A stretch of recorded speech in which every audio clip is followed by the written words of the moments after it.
Question number second है, अनुपातों A1/A2, B1/B2 और C1/C2 की तुलना कर ज्ञात कीजिए कि निम्न समीकरण युग्म द्वारा निरूपित रेखाएं एक बिंदु पर प्रतिच्छेद करती है, समांतर है या समपाती है। चलो अब देखो यहाँ पर प्रतिच्छेद करना एक बिंदु पर, समांतर है, समपाती है, ये बताने के लिए मेरे को क्या करना होगा, यहाँ पर आपको कुछ चीज़ें सिखानी होगी। ठीक है, तो यहाँ पर मैं कुछ आपको सिखा देता हूँ, कुछ मेन पॉइंट यहाँ पर। ठीक है, इससे रिलेटेड, अनुपात से रिलेटेड। अगर आपका A1/A2, ठीक है, कोई भी रेखिक समीकरण जो होती है, रेखिक समीकरण युग्म किस प्रकार से होती है ये आपको समझना होगा पहले। तो रेखिक समीकरण युग्म कैसा होता है हमारा, A1x plus B1y plus C1 is equal to 0। और एक समीकरण होती है, पहली समीकरण हो गई, दूसरी समीकरण A2x B2y plus C2 is equal to 0। ये समीकरण का हमारा क्या होता है, फॉर्मेट होता है। ये दो समीकरण होती है, इसको हम बोलते हैं रेखिक समीकरण युग्म। ठीक है, अब यहाँ पर होता क्या है, यहाँ होता है हमारे पास में, एक तो होता है A1/A2 बराबर है B1/B2। ठीक है, नहीं, A1/A2 is not equal to B1/B2, बराबर नहीं है B1/B2 के। अगर यहाँ पर ऐसा केस हो तो यहाँ पर जो ग्राफ बनेगा वो कैसा बनेगा ये मैं बता देता हूँ। ये जो ग्राफ बनेगा वहाँ पर ऐसा बनेगा क्रॉस में। ठीक है, इस तरीके का यहाँ पर हमारे को ग्राफ देखने को मिलेगा। इस तरीके का ग्राफ, इसको हम बोलते हैं प्रतिच्छेद करेगा, ये प्रतिच्छेदी ग्राफ। प्रतिच्छेदी, एक बिंदु पर क्या करेगा वो, प्रतिच्छेद करेगा, इसको बोलते हैं प्रतिच्छेदी। ठीक है, चलो सेकंड है हमारे पास में, सेकंड सिचुएशन, A1/A2 बराबर है B1/B2 और बराबर है C1/C2। अगर ऐसा होता है मान के चलिए, तो इस केस में हमारा जो ग्राफ बनेगा वो कैसा बनेगा, तो इस केस में जो ग्राफ बनेगा वो ऐसा बनेगा, एक के ऊपर एक। मान के चलिए ये एक लाइन बनी एक ग्राफ की जो हमने बनाई थी, ऐसे ही दूसरी लाइन भी हमारी इसी पे ही बन रही है। इसको हम बोलते हैं समपाती। क्या बोलते हैं, समपाती रेखा।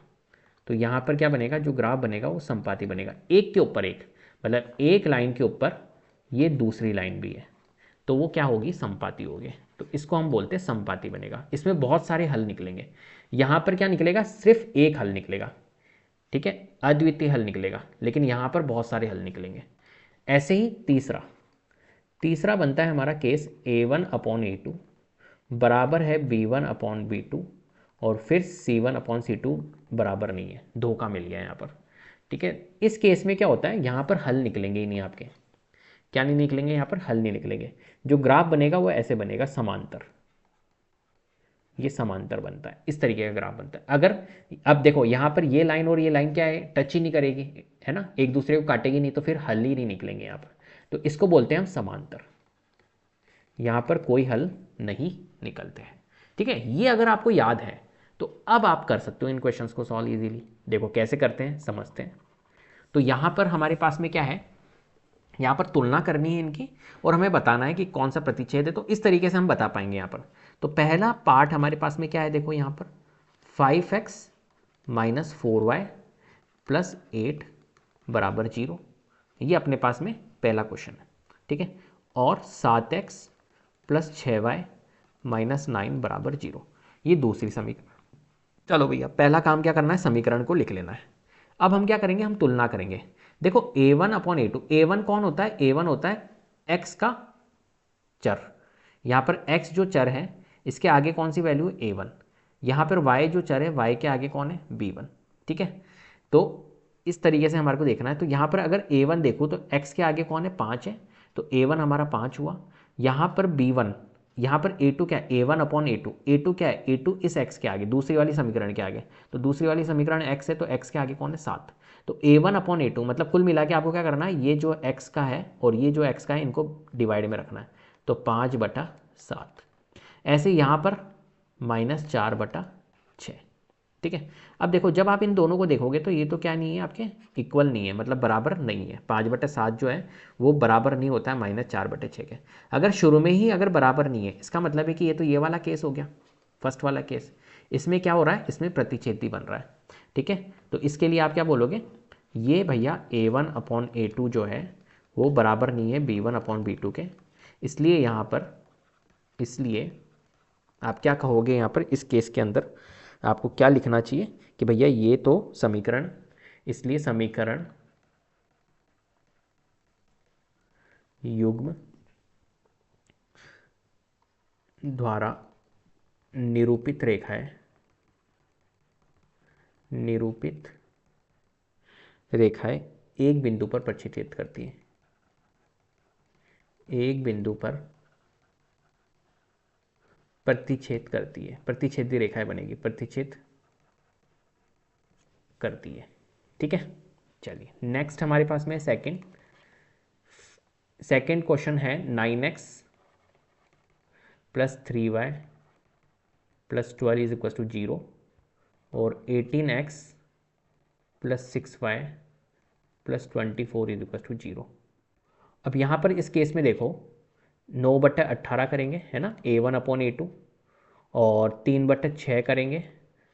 अब देखो यहाँ पर पहले शुरू में चेक कर लो क्या ये बराबर है या नहीं बराबर है। नॉट इक्वल है तो फिर यहीं स्टॉप कर देना, बराबर है तो फिर आगे भी हमारे को C1/C2 देखना पड़ेगा। तो इसको देख लेते थोड़ा सा। तो 9 एकम 9, 9 दूनी 18, 1/2 बार जा रहा है, ये भी 1/2 बार जा रहा है, तो ये तो बराबर हो गया। अगर ये बराबर है तो फिर आगे C1/C2 को भी चेक करो, तो ये 12/24 है C1/C2। तो जब मैं इसको काटूंगा तो ये भी 1/2 है, तो इसका मतलब है कि ये तो बराबर निकल रहा है सारे के सारे। तो ये केस कौन सा हो गया हमारा, ये केस हो गया भैया, ये वाला जो केस हो गया, ये हो गया A1/A2 बराबर है B1/B2 और बराबर है C1/C2। अगर ऐसा होता है तो हम क्या कहते हैं, हम कहते हैं इसलिए समीकरण युग्म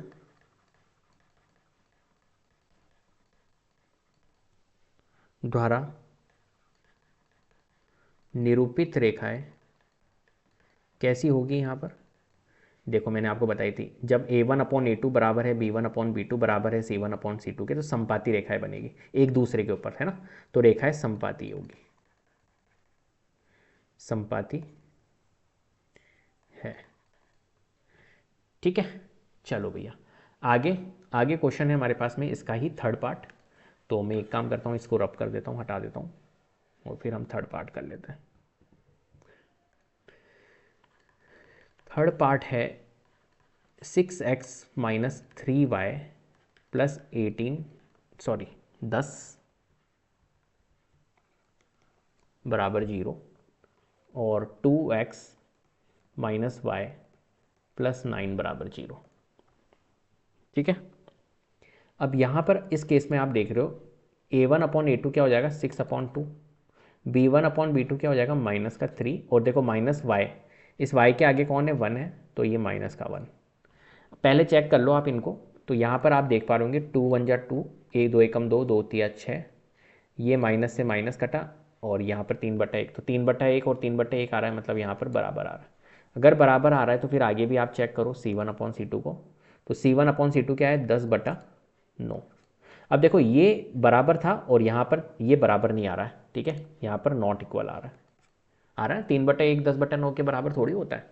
तो हम यहाँ पर कहेंगे कि इस केस में क्या हो रहा है, आपका A1/A2 जो है वो बराबर है B1/B2 के, और फिर नहीं बराबर है, B1/B2 is not equals to C1/C2। इस केस के अंदर क्या हो रहा है भैया, जो क्या बनेगा, किस तरीके का बनेगा, ये तीसरे टाइप का समांतर बनेगा। ठीक है, ये मैंने बताया था। तो यहाँ पर हम लिखेंगे इसलिए समीकरण युग्म द्वारा, समीकरण युग्म द्वारा निरूपित रेखाएं